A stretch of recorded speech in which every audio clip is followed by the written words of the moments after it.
여러분이 누군지를 자기가 거의 잘 모를 수 있죠. 그러다 보니까 나도 모르게 가지고 있는 상처나 아니면 그 살면서 형성되어진 습관이나 또 행동, 체질을 가지고 포장되어진 채로 살아가는 경우가 굉장히 많습니다.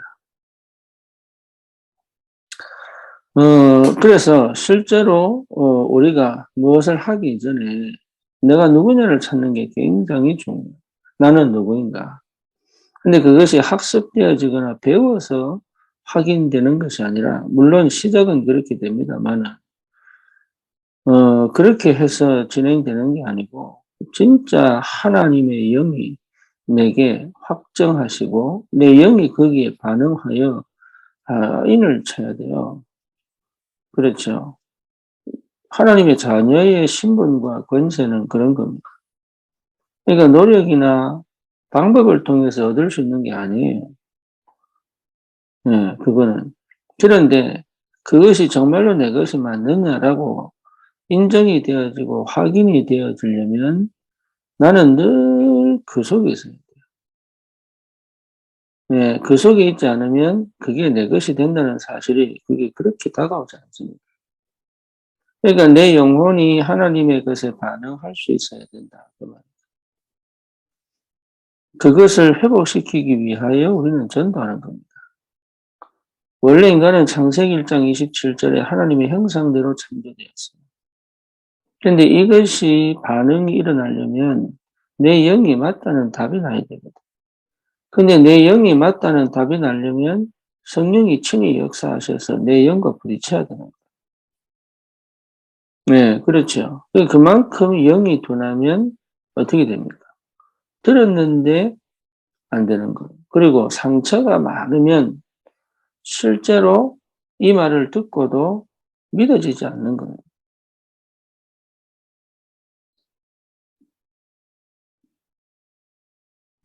또 뭡니까? 진짜 이 말이 내 것이 맞다는 사실을 확인하기까지 나도 모르게 가지고 있는 포장된 거, 위장된 거, 이런 것들이 하나씩 하나씩 벗겨져요. 그래서 하나님이 우리에게 뭘 주시느냐면 한계도 주십니다. 허락하신 사단의 12가지 인생 문제에 걸리게도 하십니다. 그리고 인간적인 고통과 문제와 상황을 만나기도 하십니다. 그러면서 내 스스로는 안 된다는 것을 확인케 하시는 거예요. 나는 안 되는구나. 예. 근데 안 되는구나가 어디서 부딪혀야 되냐면 창세기 3장에서 부딪혀야 돼요. 다시 말하면 하나님 없는 내 상태가 진짜 죄구나. 그리고 나는 절대로 하나님과 소통될 수 없는 상태구나. 라는 것이 발견되어져야 그때부터 실제적으로 성령이 신이 나에게 역사하기 시작하는 거죠. 그래서 이 사실을 깨달은 하나님의 자녀에게 하나님은 그리스도로 역사하기 시작합니다. 그러니까 그리스도로 역사하시는 그 하나님의 은혜 속에서 원래 나를 찾기 시작하는 거죠. 하나님이 창조하신 나를 회복합니다. 하나님이 창조하신 나를 회복하다 보니까 실제적으로 뭐가 실제 내 것이 되냐면 이미 내게 와 있는 신분과 권세를 사실적으로 확인하고 체험하기 시작합니다. 이것이 여러분 모든 것에서 먼저 내게 확인되어져야 될 굉장한 응답입니다. 이미 내게 와 있는 신분과 권세를 회복하는 것이다. 네, 그러면 어떻게 됩니까? 나도 모르게 그 현장에, 그 상황에, 그 환경에 서밋이 되는 거예요. 그렇죠? 그러니까 내 생각이 늘 뭡니까? 예. 세상 사람, 세상 기준, 세상 방법, 세상 수준 이렇게 살다가 아 이게 아니구나. 하나님이 나를 보내신 이유가 있구나. 이렇게 나도 모르게 생각이 바뀌기 시작하는 거예요. 하나님의 뜻이 있구나, 이게. 그래 되면 다르기 시작하죠. 기도하게 됩니다. 왜 그렇습니까? 예, 내 힘으로는 안 된다는 것을 알기 때문에 그래요. 그래서 정말로 이 신분과 권세를 회복하고 현장에서 흑암이 역사하는 것을 보고 사단이 실제로 역사하고 있다는 사실을 확인하고 그리고 그 속에 묶여있는 영혼들에 대한 하나님의 안타까운 마음들이 내게 전달돼야죠. 그렇죠. 그리고 그 현장에 대한 나의 헌신, 다시 말하면 하나님을 사랑하는 그 마음과 그 영혼들을 사랑하는 마음으로 실제로 내가 내 시간과 내 삶을, 내 경제를 투자해서라도 그들을 건져내겠다는 사실을 여러분 마음에 담고 기도하기 시작한다면 그게 굉장한 영적인 전쟁이에요. 근데 안타까운 거는 뭐냐면 그래도 역사가 일어나느냐? 안 일어납니다. 중요한 건 뭐죠? 그렇게 하다가 또 나가 떨어지는 사람도 있어요. 왜냐? 열매가 안 보이니까. 예, 육신적인 열매를 기대한 사람들은 그거 안 보입니다.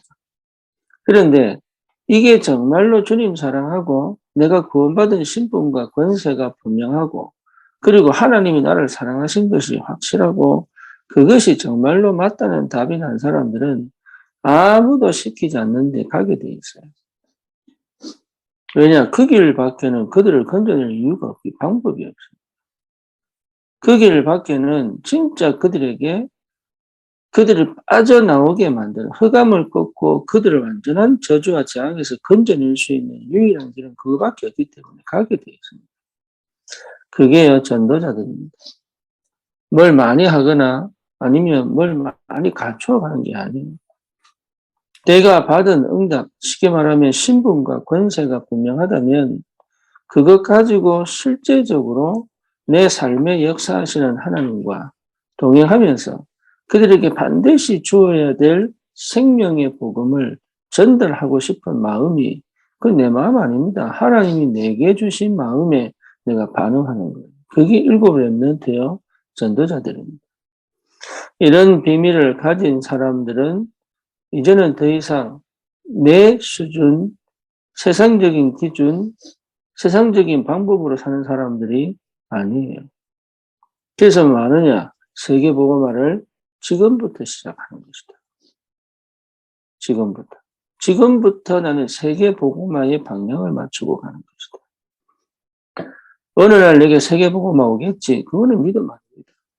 그거는 물론 하나님은 역사하시겠지만 지금 내가 오늘 이 시간 살고 있는 여기서 세계복음화를 시작하는 겁니다.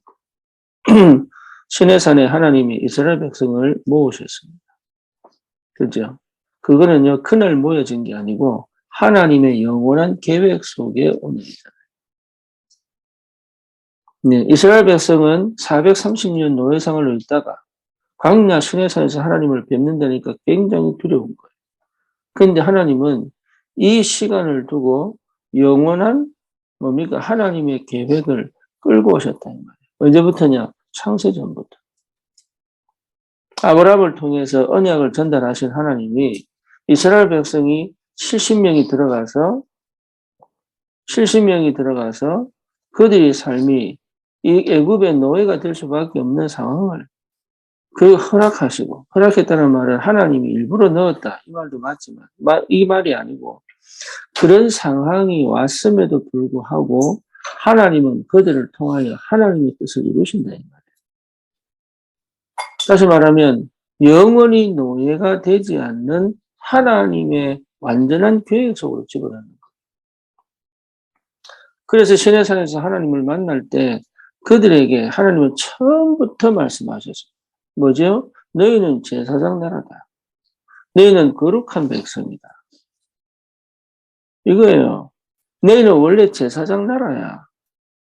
그런데 조건이 있습니다. 조건이 뭡니까? 내 말을 듣고 그 말은 언약 백성은 하나님 말씀 듣게 돼 있어요. 진짜 언약 백성은 무리가 아닙니다. 진짜 언약 백성은 하나님 말씀 듣게 됩니다. 그렇죠. 그게 저 정확한 겁니다. 그리고 뭡니까? 언약을 지키면. 다시 말하면 실제로 내게 주신 언약이 정말 내 것이 맞느냐 확인하면 그거요 떠나지 않습니다. 요셉이 떠났습니까? 다윗이 떠났습니까? 떠난 적이 없어요. 그러니까 사울 왕보다도 하나님은 다윗을 더 사랑하시죠. 왜? 다윗은 한 번도 언약을 떠난 적이 없어요. 요셉은요, 한 번도 언약을 떠난 적이 없어요. 참 감사하죠. 그게 요셉의 능력이 아니라니까요. 그러니 저와 여러분이 하나님의 영에 사로잡혀서 하나님의 말씀 안에 있고 언약 속에 있다면 하나님은 그 현장에, 그 시대에, 그 미래에 제사장 나라의 축복을 허락하시겠다. 이걸 두고 원래 내가 그런 사람이에요. 몰랐을 뿐이라. 상처로 덮여서 몰랐습니다. 환경에 덮여서 몰랐습니다. 상황에 덮여서 몰랐습니다. 그렇죠. 그리고 세상적인 것들이 들어와 가지고 쉽게 말하면 다른 쓰레기들을 넣어두고 진짜 중요한 것들을 놓치고 살아왔다. 그걸 하나님이 말씀을 통해서 쉽게 말하면 정화시키는 거. 뭔 말이냐? 청소하고 뭡니까? 비우고 하나님 말씀으로.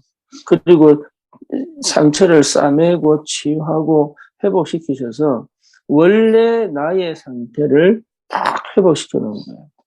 그리스도 안에서. 그러니 지금 이 시간에 나는 어느 날 세계복음 하는 게 아니라니까. 지금 이 시간에 나는 세계복음화를 할 수 있다. 그게 내 안에서 뭐 됩니까? 편집이 됩니다. 그 세계복음화는 하나님의 것인데 내 것이라는 믿음이 회복돼야 돼. 그 편집입니다. 그럼 뭐가 됩니까? 그 믿음이 와야 설계할 수 있는 거예요. 다시 말하면 그 믿음이 와야 내가 그림을 그릴 수 있는 거예요. 나의 세계복음화. 그렇죠. 그러면 이제는 마음껏 할 수 있어요. 왜? 설계를 했으니까. 그게 디자인입니다. 작품을 남길 수 있잖아요. 이 말이 무슨 말인지 실제로 체험하고 누릴 수 있기를 주님의 이름으로 축원합니다. 진짜 내 앞으로 이제는 나의 복음, 나의 기도, 나의 전도를 올바로 찾는 이 축복이 시작된다 이 말이에요.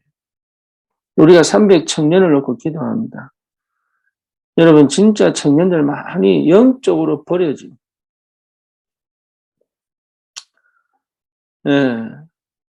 참 안타깝죠. 영적으로 버려져. 그러니까 얼마나 외로우냐면 막 삽니다. 그게 잘못됐냐 잘못 안 됐냐 양심적으로 알아요. 아는데도 막 삽니다. 스스로 있을 때는 그 공허함이 확 찾아올 만큼 막 삽니다. 그죠? 혼자 외로울 때는 막 죽고 싶다는 생각이 들 만큼 막 삽니다. 그리고 실제로 여러분 미래가 안 보여가지고 스스로 목숨 끊는 애들도 너무 많습니다. 교회가 힘을 얻지 못하고 현장에 나를 통해서 하나님이 일을 하지 않으면 그들을 살려낼 수가 없어요. 여기에 눈물 흘리는 하나님의 사람들이 나와야 돼요. 청년들은 그냥 한 개인이 아닙니다. 청년들은 미래요, 시대요, 현장입니다. 그러니까 한 명 한 명 살려내는 게 그게 하나님의 소원인 거예요. 그래서 정말로 뭡니까? 내가 하나님과 완전히 방향을 맞출 만큼 편집되어야 돼.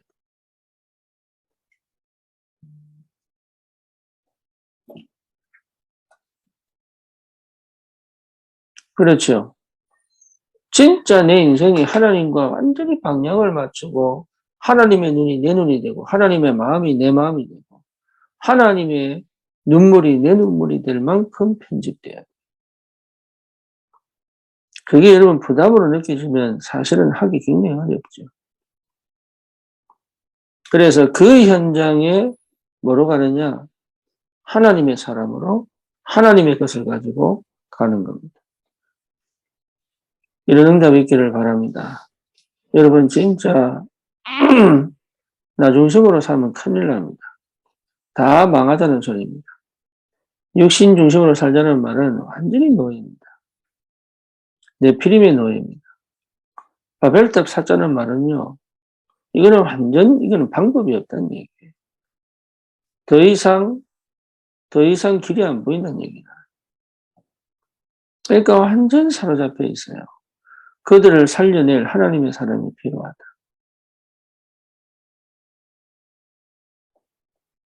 저 현장을 살릴 하나님의 사람이 필요하다. 저와 여러분 마음속에 이 응답이 있기를 바라고 정말로 그 속에서 나를 찾고 그 속에서 내 미래가 보이고 그 속에서 하나님이 응답하시는 것을 확인하는 여러분 최고의 응답 속에 있기를 바랍니다. 우리는 다 끝났습니다. 모든 문제 해결입니다. 우리는 이미 다 주어졌습니다. 다 가졌습니다. 더 이상 가질 것 없습니다. 살리는 것 외에는 우리가 이 땅에 살 일은 없습니다. 천국에서 뭐합니까? 찬양밖에 없습니다. 왜? 이미 주는 거 한 게 있는데. 이 땅에서는 뭐냐? 어떤 것을 가지고도 살리는 거. 여러분 영화 중에 신들러 리스트가 있습니다. 그 내용 대부분 아실 겁니다. 자기 재산 싹 다 팔아 유대인을 살리잖아요. 그렇죠? 예, 그러면서 마지막에 통곡을 합니다. 왜 통곡을 하느냐? 내가 차를 하나 더 팔았더라면 저 하나 살렸을 텐데. 내가 옷을 하나 더 팔았더라면 저 사람을 살렸을 텐데. 자기가요, 사람들 수백 명을 살려놓고 또 그것 때문에 눈물을 흘릴 것이나. 예, 영혼을 그렇게 볼 줄 알아야 돼요.